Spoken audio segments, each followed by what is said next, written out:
Fox Business host Charles Payne spoke about the Democratic primary fundraising numbers, and he did the weirdest call out of Bernie Sanders I think I've ever seen. He's talking about Bernie's top donors, and look at what he says. Wowza, Bernie Sanders raising $34.5 million in the final quarter of the year. The haul from nearly 2 million donors far exceeds the like of Pete Buttigieg, but he had a great quarter himself. Very impressive. So where's Sanders' money? Where's it coming from? Well, the most common employers were folks who worked at Amazon, Starbucks, Walmart, Target, the U.S. Postal Service. But here's a little nugget that really got me worried. The most common occupation? Teachers. I mean, teachers are backing the socialist candidate. I mean, when you think about that, you have to ask yourself, what are they teaching our kids? I want to bring in Democratic strategist Kevin Chavos, along with Trump 20 senior legal advisor Jenna Ellis. Jenna, when I saw that, I'm like, teachers? They're backing the socialists? What country is this? I'm confused. It's the United States of America. That's what the country is. I don't get this. Like, what's he trying to say here? He's calling out, the nefarious influence of the big teacher lobby. Is that what he's afraid of?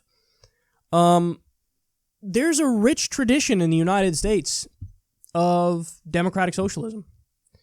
Whether it's the union movement, we have our own history. In other words, you don't have to go necessarily to other countries to, look at leftist politics and socialism. There's a rich history here in the United States. The union movement, for example, which gave us so many hard-fought victories that we cherish today and we take for granted today.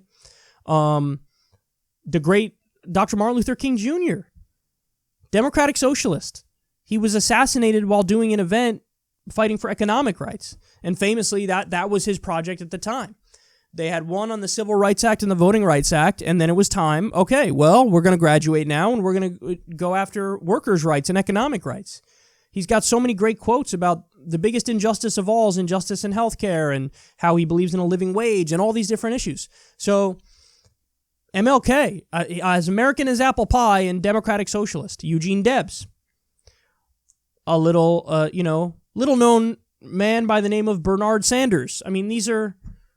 we have a rich history in the United States of all this stuff, but it's ignored. It's ignored, and he acts like, total free market nonstop. FDR, that's social democrat through and through, the New Deal. And he thinks somehow, only Reagan counts, and Hoover. We're totally free market all the time here. So, it's just weird, man. He's calling out working people more aggressively here than he's ever called out big dollar donors. Isn't that crazy? So whether it's corporate PACs or the military-industrial complex or CEOs, billionaires, he's never done a segment where he's like, wow, Republican politicians have taken all this money from these people. Never. But Bernie gets money from teachers, and he's like, the damn teachers, terrible. Yes, Bernie's money's coming almost all from working people, almost all from small dollar donations, and it's a lovely thing, and we should celebrate that fact. And we should also celebrate the fact that our teachers believe in, an economic system that's not totally bonkers. The fact that there's so many teachers donating to Bernie gives me hope for the future, because that means we are getting more social democratic ideas in the classroom. Now, that's what he's upset about, but there's no reason to be upset about that. There's only something to celebrate. So I know he wants every classroom to be like a libertarian Koch brothers think tank.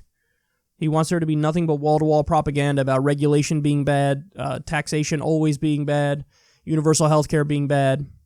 Well, thankfully, not everything is like Fox Business Network, and you get a better worldview painted by the teachers.